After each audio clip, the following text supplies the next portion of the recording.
अगर आप LPG cylinder इस्तेमाल करते हैं, बैंक में एफडी कर रखी है, आईटीआर फाइल करते हैं या फिर सितंबर में विदेश यात्रा करने वाले हैं, तो आज की ये खबर आपके लिए बेहद ज़रूरी है। नमस्कार, आप देख रहे हैं न्यूज़ 18 और मैं हूं आपके साथ हर्षिता पांडे। 1 सितंबर 2026 से कई ऐसे नियम और बदलाव हो सकते हैं जिनका सीधा असर आपकी जेब और रोज़मर्रा की ज़िंदगी पर पड़ सकता है। कुछ बदलाव आपके लिए राहत लेकर आएंगे, तो कुछ मामलों में अगर आपने समय रहते ज़रूरी काम नहीं किया तो परेशानी भी हो सकती है। अब सवाल ये है कि आखिर 1 सितंबर से क्या बदलने वाला है? एलपीजी को लेकर क्या नया नियम है? आईटीआर की डेडलाइन किसके लिए है? विदेश जाने वाले यात्रियों को क्या-क्या करना होगा? और एफडी से जुड़ा बड़ा बदलाव कब लागू होगा? तो चलिए बिना किसी देरी के एक-एक करके सभी ज़रूरी बदलावों के बारे में जानते हैं। सबसे पहले बात करते हैं उन लोगों की जो भारत से विदेश यात्रा करने वाले हैं। 1 सितंबर 2026 से इंटरनेशनल यात्रियों के लिए इमिग्रेशन प्रोसेस में एक बड़ा बदलाव होने जा रहा है।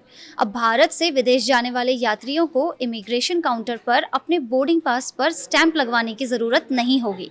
यानी अगर आपके पास मोबाइल में इलेक्ट्रॉनिक बोर्डिंग पास है या फिर इसकी प्रिंटिंग कॉपी है, तो उसे दिखाकर इमिग्रेशन प्रक्रिया पूरी की जा सकती है। पहले बोर्डिंग पास पर स्टैंप लगाने की वजह से यात्रियों को एक अतिरिक्त प्रक्रिया से गुजरना पड़ता था।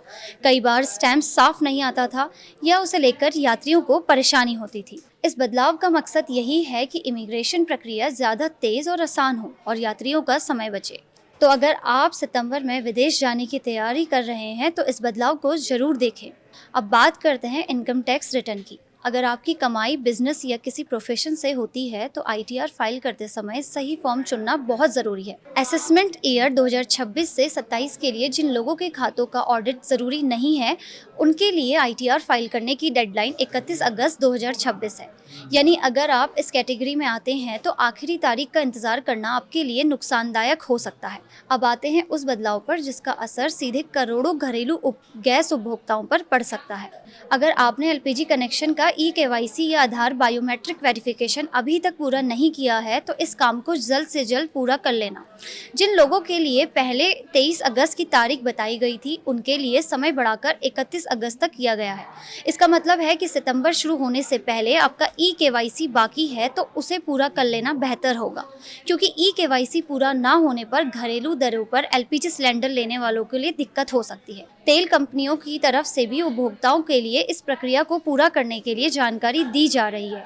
इसलिए अगर आपके मोबाइल पर एलपीजी ई-केवाईसी से जुड़ा कोई मैसेज आता है तो उसे नज़रअंदाज ना करें। अब जानते हैं एफडी से जुड़े नए नियम। एफडी से जुड़े ये नए नियम 1 सितंबर से नहीं बल्कि 1 अक्टूबर 2026 से लागू होंगे। बैंक को ये जानकारी सुबह 10 बजे तक वेबसाइट पर उपलब्ध करानी होगी, जबकि अधिकतम 10 मिनट की अतिरिक्त समय सीमा दी गई है। यानी किसी भी स्थिति में ये जानकारी सुबह 10:10 तक वेबसाइट पर दिखनी चाहिए। इसके अलावा एक ही दिन में जमा की गई समान रकम बैंक की अलग अलग ब्याज दरें नहीं दे सकेंगी। हालांकि इसका मतलब ये नहीं है कि हर एफडी पर ब्याज एक जैसा हो जाएगा। बड़ी जमा राशि के मामले में बैंक अलग अलग ब्याज दर तय कर सकते हैं, लेकिन अगर आपके पास सामान्य तौर पर छोटी एफडी है तो इन बदलावों का सीधा असर आप पर सबसे ज़्यादा नहीं पड़ेगा। इस नियम का उद्देश्य ब्याज दरों में पारदर्शिता बढ़ाना और ग्राहकों को स्पष्ट जानकारी देना है। वहीं सितंबर में भी एलपीजी सिलेंडर की कीमत, बैंक एफडी की ब्याज दरें और एटीएफ यानी विमान ईंधन की कीमत और कुछ मामलों में एटीएम चार्ज में बदलाव देखने को मिल सकता है। लेकिन इनकी नई दरें और नियम संबंधित संस्थाओं को घोषणा के बाद ही स्पष्ट होंगे। इसलिए सितंबर शुरू होते ही इन 4 चीज़ों पर नज़र रखना आपके लिए ज़रूरी है। अगर एलपीजी की कीमत बढ़ती है तो इसका सीधा असर आपके घर के बजट पर पड़ेगा। अगर एफडी की ब्याज दर बदलती है तो इसका असर आपकी सेविंग और भविष्य में मिलने वाले रिटर्न पर हो सकता है।